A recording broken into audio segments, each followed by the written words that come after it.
नमस्कार। आज हम पढ़ेंगे C TET most important MCQs from previous year questions. तो चलिए शुरू करते हैं।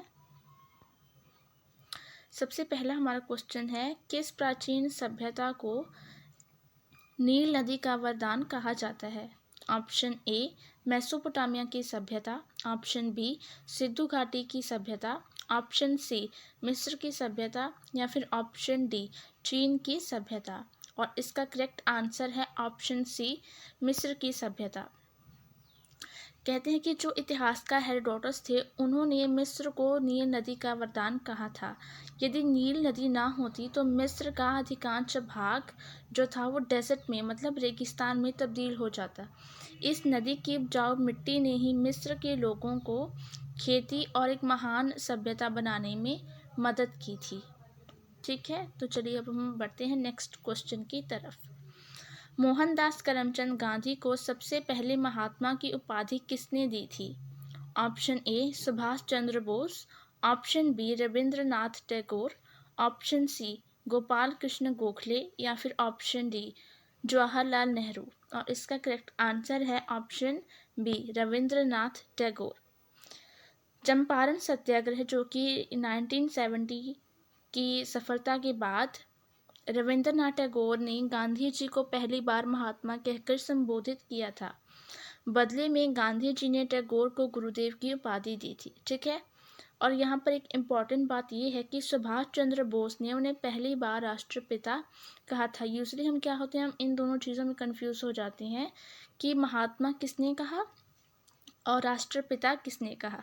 तो राष्ट्रपिता कहा था सुभाष चंद्र बोस ने, ठीक है, और महात्मा कहा था रविंद्रनाथ टैगोर ने। ठीक है, नेक्स्ट क्वेश्चन है हमारा, सिकंदर अलेक्जेंडर ने भारत पर किस वर्ष आक्रमण किया था? ऑप्शन ए 326 ईसा पूर्व, ऑप्शन बी 305 ईसा पूर्व, ऑप्शन सी 261 ईसा पूर्व या फिर ऑप्शन डी 321 ईसा पूर्व। और इसका करेक्ट आंसर है ऑप्शन ए 326 ईसा पूर्व। व्याख्या, सिकंदर ने 326 ईसा पूर्व में खैबर दर्रे के रास्ते भारत पर आक्रमण किया था। इसी दौरान उसका पंजाब के राजा पोरस के साथ प्रसिद्ध हाइडेस्पस का युद्ध हुआ था और उसी हाइडेस्पस को आज हम क्या बोलते हैं, झेलम नदी। ठीक है, सिकंदर की सेना ने व्यास नदी को पार करने से मना कर दिया था, जिसके बाद सिकंदर जो है वो यहाँ से लौट गया था। ठीक है, तो हमारा नेक्स्ट क्वेश्चन है कि जोजिला दर्रा कहाँ स्थित है? Option A Himachal Pradesh, option B Sikkim, option C Ladakh या फिर ऑप्शन डी अरुणाचल प्रदेश। और इसका सही आंसर है ऑप्शन सी लद्दाख। अब इसको याद करने का जो मैंने तरीका खोजा था जब मुझे डिफ़िकल्टी होती थी वो ये है कि जोजिला मतलब इसका जो ज है ना उससे हम जोजिला को याद रखेंगे और इसका जो अंत में ल है उससे हम लद्दाख को याद रखेंगे। इससे क्या होगा, हमें एक रेफरेंस मिल जाएगी जब भी हमारे दिमाग में जोजिला दर्रे की बात होगी कि जोजिला दर्रा कहाँ स्थित है, इसके अंत में ल आता है तो ये कहाँ है, लद्दाख में।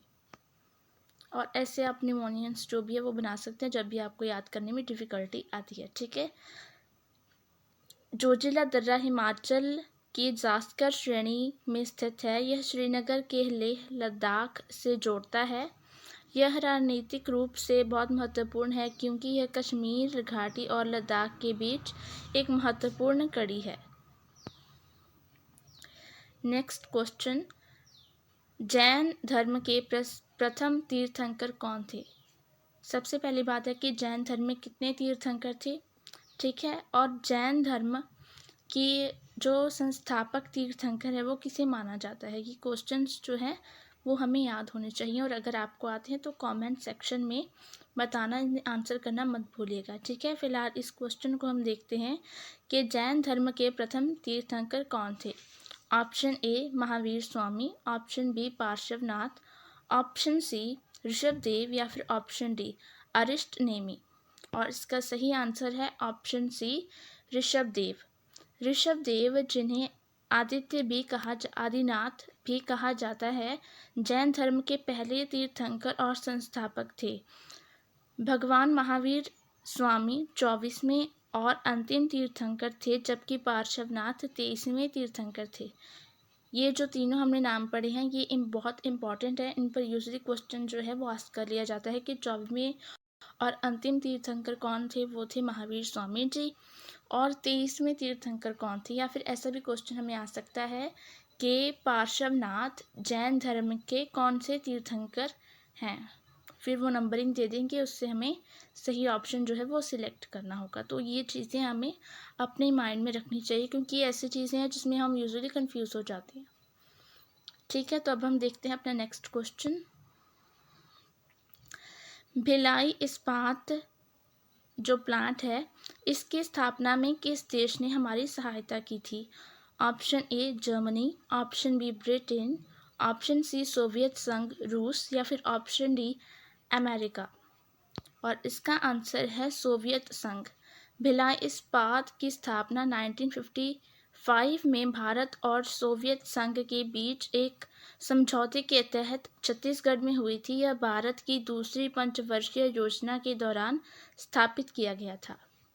ठीक है, नेक्स्ट क्वेश्चन। दीन इलाही नामक एक नए धर्म की स्थापना किसने की थी? Option A Humayun, option B Jahangir, option C Akbar, या फिर ऑप्शन डी शाहजहां।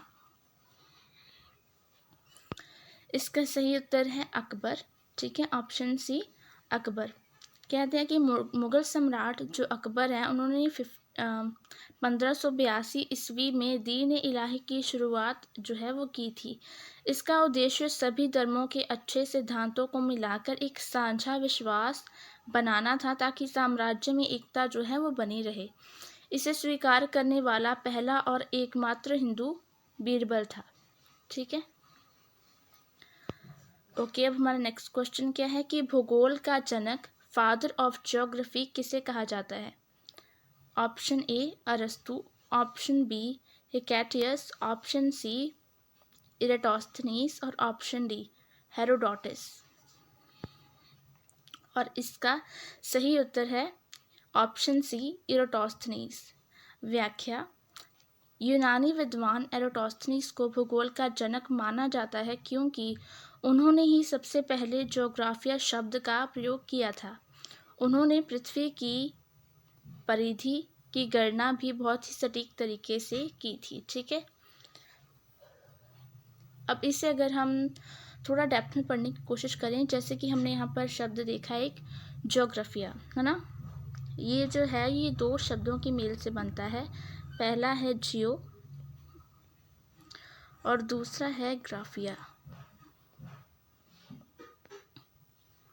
ठीक है, इसमें जियो का मतलब होता है अर्थ और ग्राफिया का मतलब होता है टू राइट और अ डिस्क्रिप्शन। इसका लिटरल मीनिंग क्या हुआ कि धरती का विवरण, अगर हम हिंदी में बात करें तो। ठीक है, और ये जो है शब्द पहली बार इसका प्रयोग जो है वो इरेटोस्थनीस ने किया था, जो कि एक ग्रीक थे। और ये जो वर्ड है वो भी ग्रीक लैंग्वेज का ही है। ठीक है, इसमें जो शुरुआत की गई थी इसमें ग्रीक जो है वो हमें सबसे आगे देखने को मिलते हैं।